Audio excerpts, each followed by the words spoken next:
Hello everyone and welcome to Stories and Scribes. You can see today I'm particularly excited because the book I'm reviewing I totally loved.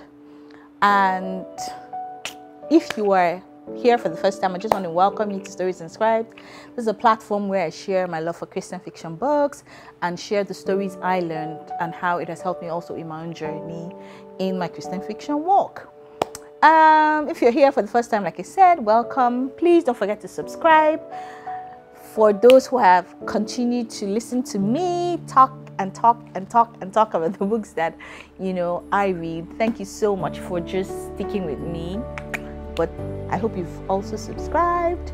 I hope you have clicked on the notification bell, cling cling, so that once a video drops you are aware.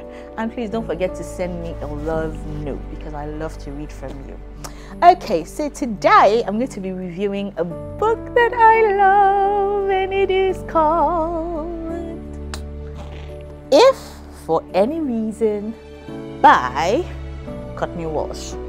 So this book I truly love it. Like, if you've been watching, you know that I am like a romance buff. Like, I really love reading heart connection kind of things. Yeah, so let me read the synopsis, then we'll just get into it right away. So Emily Ackerman had traveled the world, her constant compass and a companion of books of letters her mom left for her when she died. With no father in the picture, her mother's advice had been her only true north. But when professional failure leads Emily to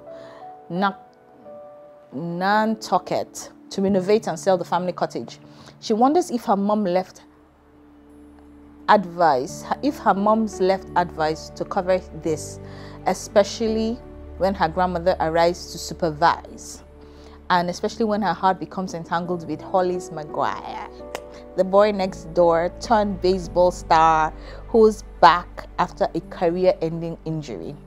As sparks fly between her and Hollis, Emily is drawn to island life, even as she uncovers shocking secrets about the tragic accident that led to her mother's death. With her world turned upside down, Emily must choose between following the voices from her past to guide her future or forging her own path. If for any reason. I love this book, I'm telling you. And I got it from Sefer Books. Yeah, here in Nigeria. Yeah, so they have an amazing array of different Christian fiction authors, apart from the regulars that we know. So Courtney Walsh is someone I also read, and I got the book from Sefer Books. Okay, so Emily is a performer, and she has gone around the world performing. And her mother died when she was pretty young. But from when she was born, her mother had been writing letters to her, which I thought was pretty amazing. And journaling is an amazing way to document your journey in life and even pass it on from generation to generation for people to learn from.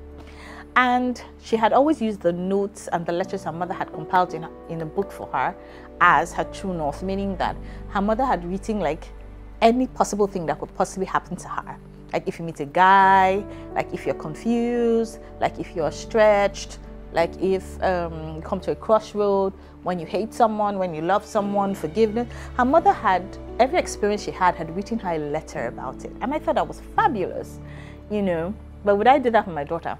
Well, I don't know, but we'll see. So she had a major failure. So she tried to produce a show, like a Broadway show kind of thing like that, a show, and it flopped. Critics, when critics come at you, they said all sorts of things. So she felt like a total failure. Then her grandfather died and left a particular cottage for her. And that cottage reminded her of her childhood because she grew up there with her mom. And every summer, people, it was more like a destination point, town or city. So everybody comes to that place, have cottages, renters, there's the beach, you meet people, that kind of thing, the productions and all of that. And Emily had to go back to renovate the cottage that her grandfather had left for her in his will. And when she went there, at first she was upset because the circumstance in which she left there was when her mom had died. I know her mom had her out of wedlock and she didn't know her father. And so when her mom died, she had nothing left, to take her to keep her in that particular town. So she had to go with her grandfather and grandmother, grew up, and her life continued. And while she came back, she met this guy called Hollis, and Hollis was the boy next door. So like, when you live in compound, how your house is here and then the next house, and how you guys were very close when you were small, and how you guys have crushes on each other, that kind of thing. That's how Hollis was with Emily. And Emily had grown up to be this amazing looking woman, and Hollis had grown up to be a hunk. So that kind of thing. I don't believe that it's you. Sorry, I wanted to go into vernacular.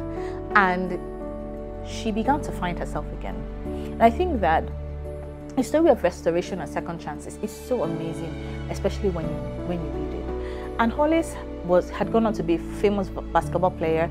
He also had an injury, and he also had his own story to tell. Emily had gone around the world, had a failure, and her lack of commitment to certain things. And when both of them began, the tradition that they always had, being friends, they had certain games they used to play about truth or dare, how they'll be the only people to share certain secrets about themselves, people around the world couldn't share. And with all of that coupled with feelings, it's just an amazing thing. So Hollis that summer had a daughter, and he wanted to reconnect with her that summer. And when both of you have reached your lowest ebb and trying to find just your feet back in life and just get inspired again to do the things you love, sometimes going back home is the place you need to start from. And that's what Emily found when she got back home. When she got back home, she now had the summer drama, how they have a production for children in that. And that she reconnected back with her first love, the reason why she loved acting, the reason why she loved the stage, performing, the reason why she loved doing what she loved to do, and she reconnected with herself back. And I think that's so important. One of the things I appreciated between Emily and Hollis was because they were friends first. And I know that sometimes when emotion comes in friendship, or when you're not friends and emotion comes, it has a way of, it combusts and just and leaves. But when there is friendship in between you, sometimes you are able to act as a friend after your feelings or before your feelings. And I think that I appreciated that with Hollis and Emily. Emily found herself back, and she also found the mystery behind her mother. One of the things I really appreciated about Courtney Walsh what she wrote in the book was this: do not let the past define how your future will be. Her mother wrote a series of letters for her about forgiveness and all of that, her own experiences. And when she investigated her mom's death, she discovered that her mother wanted to reconnect with her father, who was her own true love. So everything her mother wrote was based on the experience she had at that time. And because her life was cut short, she was not able to evolve. So Emily following her life based on the principles of the book, some of it, yeah, but she had to recognize that her mother didn't even have time to evolve. Her mother didn't even have time to write the fact that she connected with her dad, which was her true love, and how love truly can win when it's real. So Hollis came to a point where he had to tell her point blank that, see, you are living your life based on somebody else's past. When will you begin to live your life based on your own future? And I think that many a times our past holds us back. What people have said, the generalization that people have experienced. Some people's experiences are now the narrative in which we live our own lives. But that shouldn't be so. Your life is your life.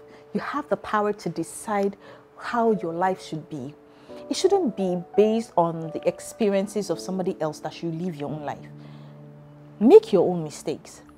I understand being guided. I understand being cared for. I understand listening to advice. That's not what I'm talking about. I understand that when people even talk to you, glean the principles, apply to your own personal condition, and move forward with it, and create your own experiences. Some good, some bad, some you learn from, some you move from too. And I think that that's what God wants us to do. Let His word be the primary influence over our lives. And yes, when He brings teachers to us, when He brings people that have gone before us to us, when we listen to them, we glean from them the things that are applicable to us in that season, get the principles and fit it into the things that we are experiencing in our own journeys. No two journeys are the same, but principles will always remain. And I think that I appreciated that from this book. I totally love this book, if for any reason. I got it from Sefer Books, like I said, and it was amazing. And they live happily ever after. The end. Thank you so much for listening. And if you haven't subscribed, please don't forget to subscribe. Leave me a love note if you've read this book so that we can have some conversation about it. See you in the next video. Bye.